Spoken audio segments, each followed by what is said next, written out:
My name is Olivia Nelson. I recently turned 30. Today, I want to share with you the story of the major turning point in my life.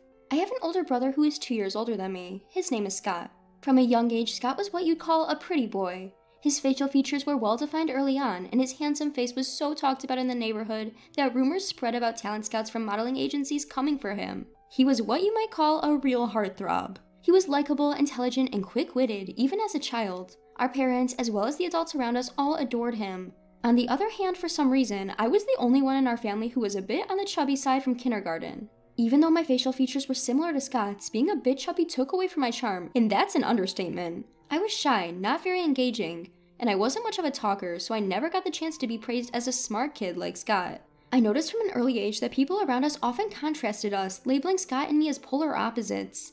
Our parents must have caught wind of this talk too. By the time I was in elementary school, it seems like my parents had lost interest in me. I didn't perform as well on school tests as Scott had at the same age, and I remained somewhat chubby. Scott was served an afternoon snack, but I wasn't. Despite this, I remained chubby. My mother used to laugh and say, "You really are as round as a ball." When I was a child, I didn't fully understand what she meant, and I just felt happy that she was laughing, but looking back, I realized that I was just the butt of her jokes. Scott would get new clothes and shoes for all sorts of reasons: his birthday, scoring a goal at his soccer club. Meanwhile, even though I was a girl, I got hand-me-downs from Scott. Not just clothes, but shoes too. I can't remember how many times I tripped because the shoes didn't fit me. The only thing I treasured was the backpack that my grandparents gave me, just for me, before they passed away. After a while, Scott graduated from elementary school and moved on to a private middle school. My parents were overjoyed when he was accepted to a prestigious school known for its high academic standards. Around this time, Scott was so handsome that he was scouted to be a child model. Thanks to that, my parents, especially my mother, would often take Scott and purposefully walk down bustling streets like Fifth Avenue. She seemed to be saying, "Look how handsome my son is." On the other hand, I don't recall ever going out with my mother. Perhaps when I was a baby, but not after I grew up and became aware of things. Once, Scott suggested, "Next time, let's take Olivia with us too." I think he was aware, even as a child, that I was being neglected by our parents. But my mother just grimaced at Scott's words and replied, "Yes, someday." I didn't feel happy about Scott's considerate words. Rather, I felt miserable. A few years later, I also entered middle school. Unlike Scott, I went to a regular public middle school. To begin with, my parents never really expected much from me, so it seemed they had no intention of letting me take any exams. My dad even declared, "I can't afford to spend money on you." I didn't necessarily want to go to a private school, but being told such things from the start makes me feel like my life options are being limited. When I was little, I vaguely thought, is this how it is with sisters? I didn't know what other families were like. By the time I was born and aware, the abnormalities of this household were the norm. Around this time, I was going through puberty and started wondering, why am I the only one being treated differently? But the treatment I received from my parents only became stricter. Even though my mom was a housewife and should have had time, she often made me do the chores and go shopping while she went out to play with her friends. My dad too, when I said I wanted to go play with my friends, would accuse me. "What about the household chores?" My brother always cared about me, helped out, and even argued with our parents on my behalf, but they wouldn't listen to his opinions when it came to treating me. Eventually, my brother had to focus on high school entrance exams, and then moved on to one of the top prep schools in the state, which meant he no longer had time to pay attention to me or our home. And that's when I truly started to understand what hell was like. The first incident was the no showing up in parent-teacher meeting. In other families, parents missing a parent-teacher meeting would be a big deal, but for my parents, it was more like, "We're not going, so what?" So it wasn't really considered an incident. During my 3 years of middle school, my parents only attended one meeting when I was in my first year. They didn't come during my second year or even during the crucial time of my third year when exams were around the corner. My homeroom teacher worried, "Is something happening at home?" But I brushed it off. I knew my situation wasn't normal, but it's not like my parents were physically abusive. I didn't know how to express the ongoing mental torment I was experiencing. It felt embarrassing to talk about it, as if I was confessing I'm a child not cherished by her own parents. The incidents continued. The New Year's Eve abandonment. At the end of that year, my parents took my brother to my mom's hometown and left me behind. Up until the previous year, I was included, but that year they said, "You're a student preparing for exams, so stay at home and study." I guess studying was just a pretext. They probably just found me annoying. So I ended up spending New Year's Eve all by myself. I didn't want to ask my friends to hang out on such a day because it felt like saying, I'm a lonely kid who was left behind, so I stayed home not meeting anyone. I held back my painful feelings, watched the Grammys alone, turned into the New Year's Eve specials, and went to bed after shedding a few tears. It happened the next morning. Ding dong, ding dong! The doorbell rang incessantly, and I jumped out of bed. It was too early for my family to be back. I nervously checked who was on the doorbell camera.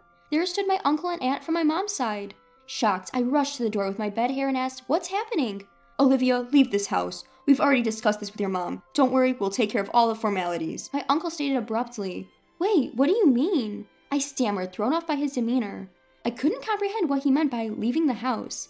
"Olivia, if you don't mind, we want you to become our daughter. We don't have any children of our own, but ever since you were born, we've always thought of you as our daughter," my aunt said softly, tears welling in her eyes. I couldn't see the bigger picture then. Indeed, my aunt and uncle, who couldn't have children due to an illness, always doted on me whenever they visited.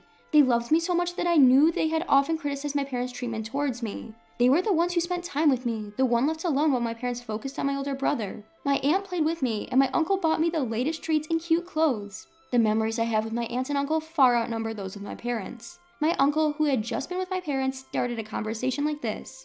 "Your parents, they don't plan on letting you go to high school. They said when you turn 16, they want you to work to help fund Scott's college education. We can't turn a blind eye to this. Olivia, you have the right to go to school and you don't need to work yourself to the bone for the family."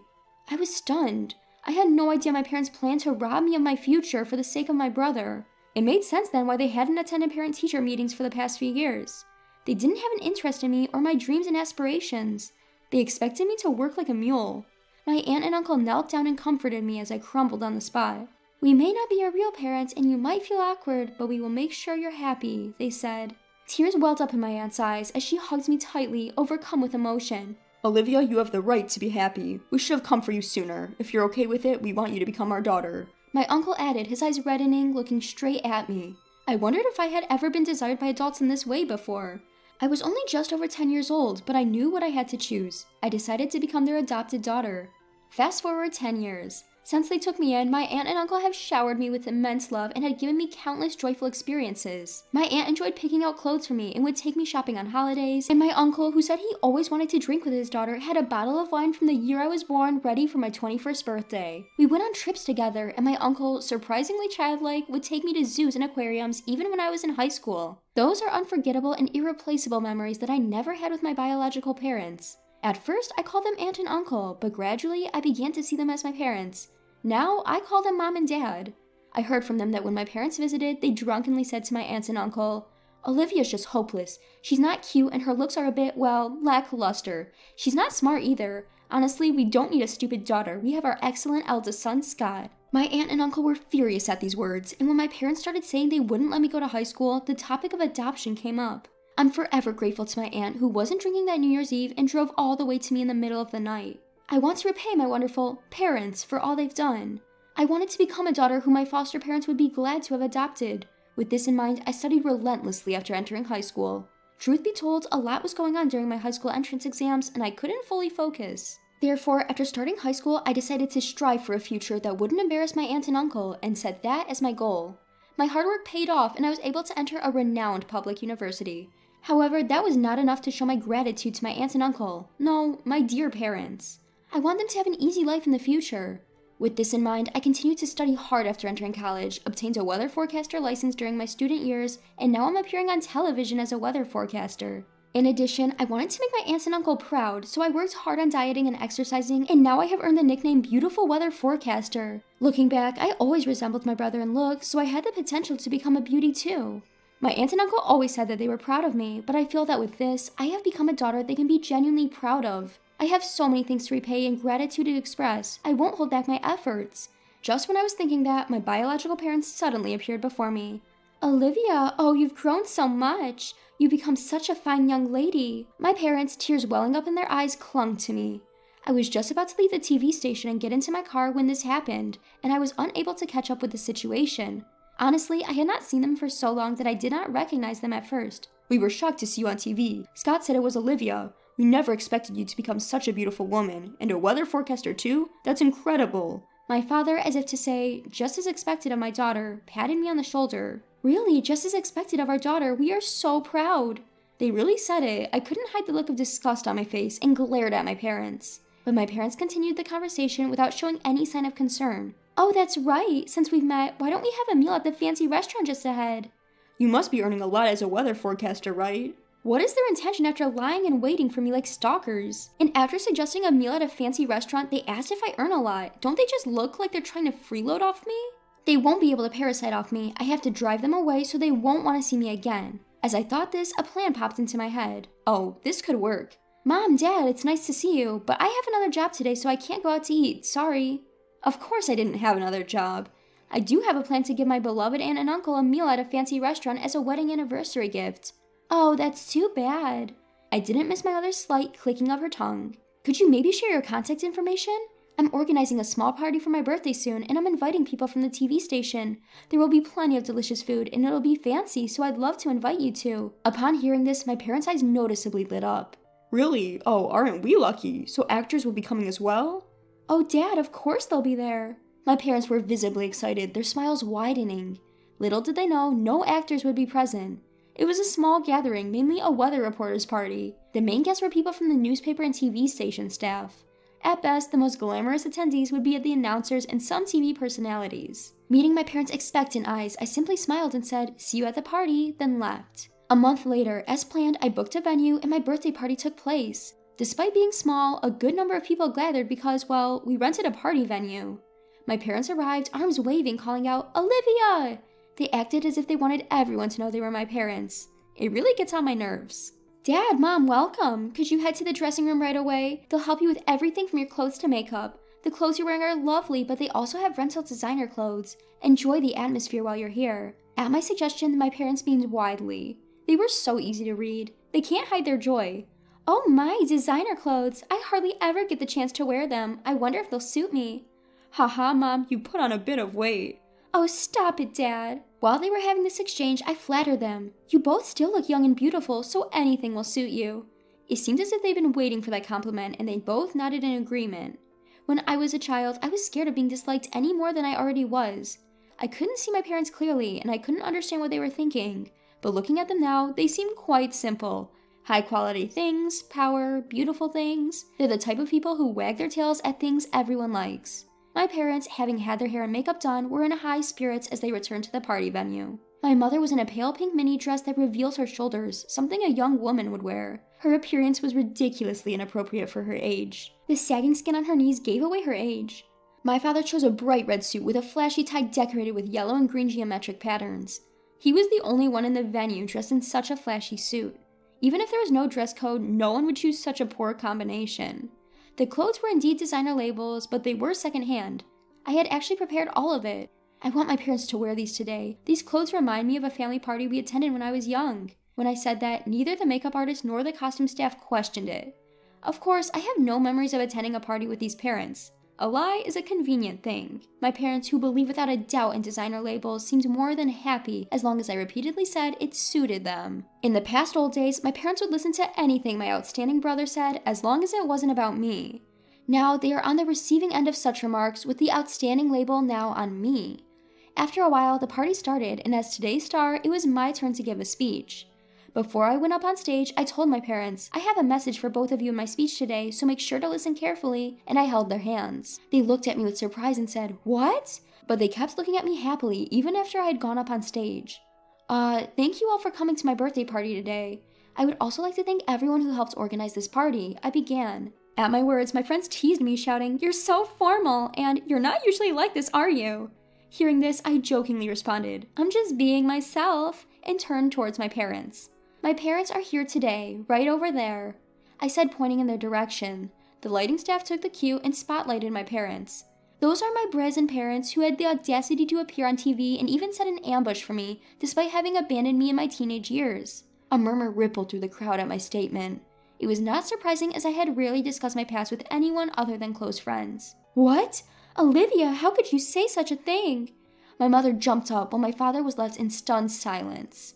Since I was about the age when I started kindergarten, those two constantly compared me to my high-performing older brother, Scott, and always favored him over me. I was the one who never got treats, had to wear Scott's hand-me-down clothes. Until I was in grade school, I still loved my parents despite all that. For a child, parents are everything. But during middle school, they started to impose household chores on me and finally declared they wouldn't let me go to high school. They wouldn't even attend parent-teacher conferences. That's when my caring uncle and aunt decided to adopt me.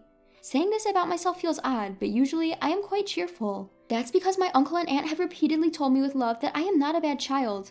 They allowed me to gain confidence and overcome my shyness, turning me into the positive person I am today. Therefore, it seemed my normally cheerful demeanor and my harsh background were a shocking contrast for the audience. There were immediate murmurs of the worst, and how could they appear on their daughter's birthday dressed like that?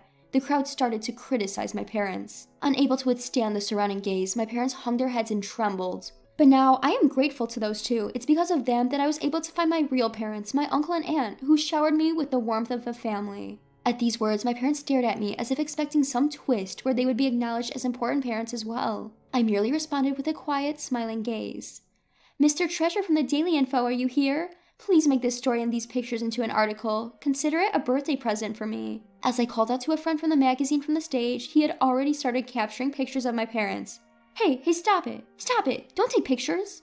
My parents frantically tried to hide their faces. Shameless till the very end, I shouted at them. You always made me do things I didn't want to do, even when I begged you to stop. You can't just force others and not expect to be forced yourself. At my reprimand, my mother's eyes welled up with tears. I'm sorry, if you make this into an article, it will also harm your mother and father. You wouldn't want that, would you, Olivia? I was flabbergasted by her audacity.